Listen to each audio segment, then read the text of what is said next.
Kengkoy Anime TV.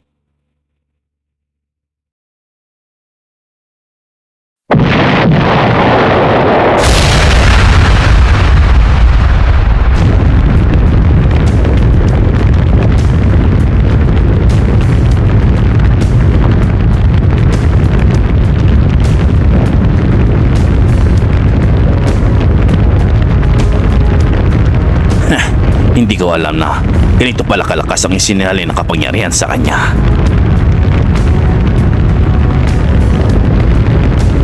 Ayos na rin. Mukhang mahihirapan tayong ibalik siya sa dati. Masyado siyang malakas sa pagkakataong ito dahil sa kapangyarihan ng mga Bryon. Pero wala tayong ibang paraan kundi gawin iyon. Tama ka, Papa. Gawin natin ang lahat para maibalik siya sa dati. Hindi tayo pwedeng umuwi na hindi siya kasama.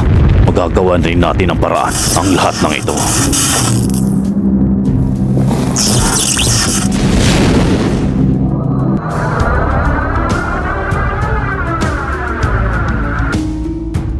Paparating na siya. Mag-iingat kayo dahil higit na mas malakas siya kaysa sa ating lahat. Mahirap ang kalagayan natin ngayon dahil hindi pa natin alam kung ano ang dapat gawin.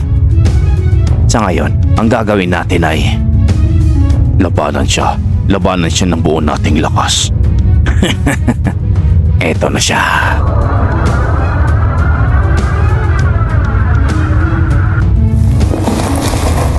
Papa, Lolo at Lolo Sig, kung wala na talagang ibang paraan, wala na akong magagawa kundi tapusin siya. Pero wag naman sana mangyari yun.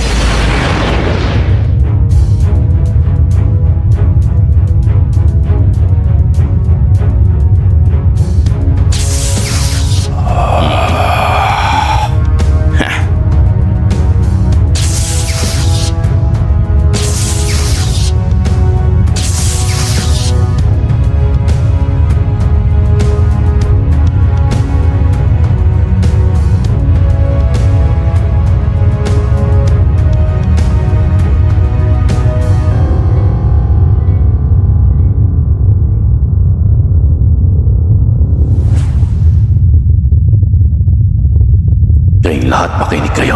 Kung ako sa inyo, hindi na ako lalaban pa. Pati rin ng mga ibang kasamahan nyo ay wala ring ligtas dahil ang mga bagong alagad kong ito ay halos katumbas na rin ng kapangyarihan na meron ako. Gon, Jing at Don, maaari nyo bang ilayo sa amin si Lumi at kami na ang bahala doon ni Hisoka at ni Kite at kayo naman bahala sa hari. Pakiusap, maaari nyo bang gawin yun para sa amin? Razor.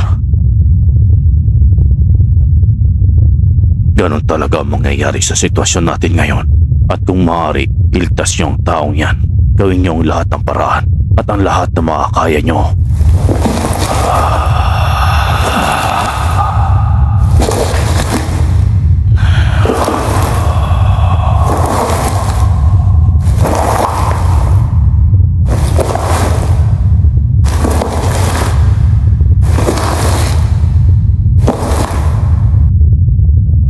Sakaling magka-problema, magsabi lang kayo at gagawa kami ng paraan para makatulong sa inyo. Yun ay kung hindi kami abala sa pakikipaglaban sa halimaw na ito. Maganda nga parang yun at makakaharap po muli si Lumi.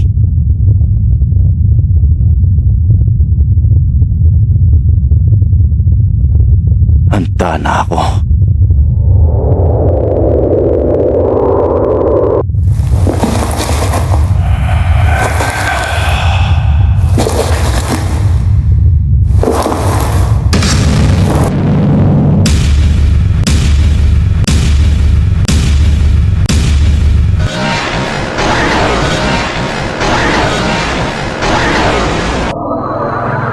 Ako na ang bahala para ilayo siya rito.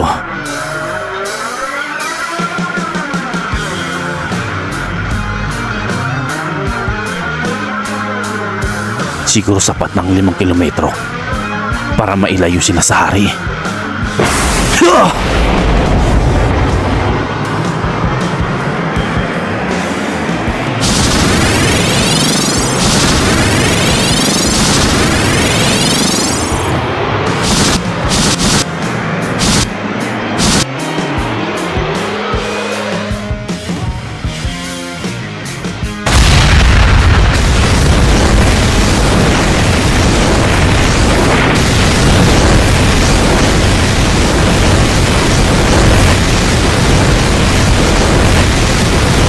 Malakas nga din talagang isang ito.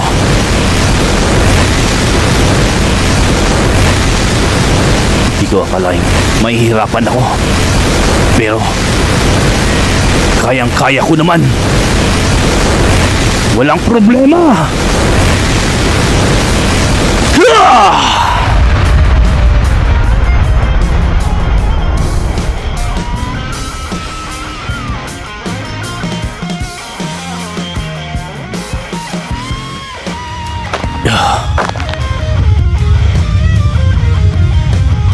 Ang isang ito, nakikita ko ang dugong nananalaytay mula kay Don Trix.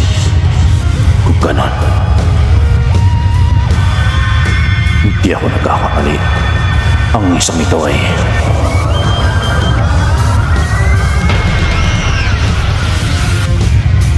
ayos, tamang-tama.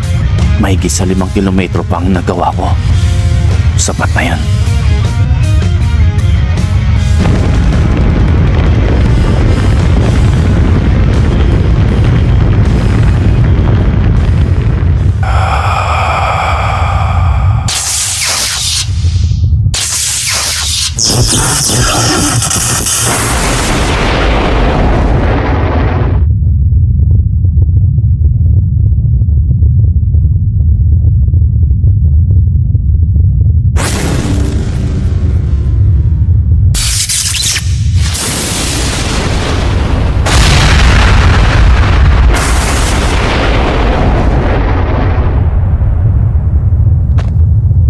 Nako, mukhang mas malaking problema ito. Nagalit pa yata natin siya ng gusto. Kaya naman, Hisoka at Kite, ganda kayo dahil mamapalaban tayo.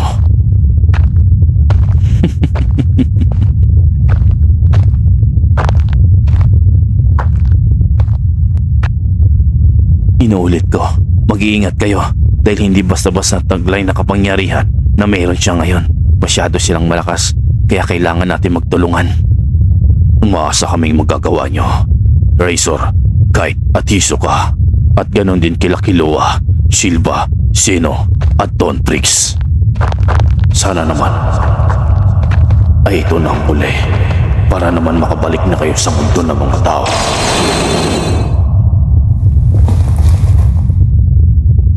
Mag-iingat kayo, mga kasama. Ngayon, nasa 5 kilometro o higit pa ang layo ng bawat isa. Tamang-tama lang ito para hindi sila mapagsama. Si Killua, Ginoong Silva, Ginoong Zeno at Ginoong Zig para kay Illumi. Ginoong Razor, Hisoka at Kite naman para kay Chrollo. At kami naman ang bahala sa isang ito. Kayong tatlo laban sa akin. Kung hindi ko taglay ang kapangyarihan ng mga Bryon, marahil wala akong pag-asa pero hindi iyon ang nangyari. Ngayon, uumpisan ko na.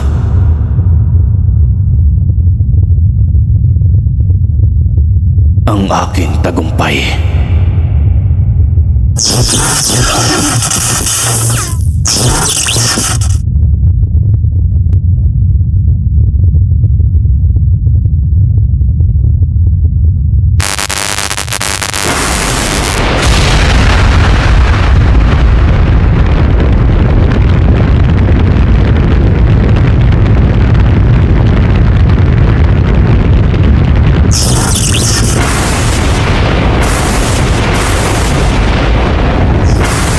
Pasensya na pero hindi ako magpapakita ng awa sa inyo.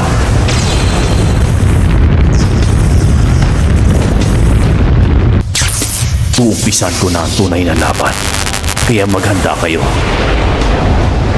Pagkatapos nito, ang aking tagumpay ay makakamit ko na.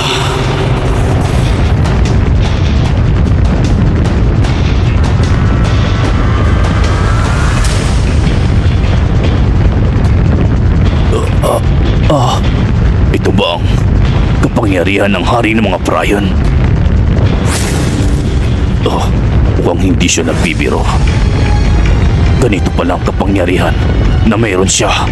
Sa wakas, dumating na rin ang panahon. Nakitagal kong hintay. Ang ang aking tagumpay. Ang lahat ng pinaplano ko ay nagbunga na.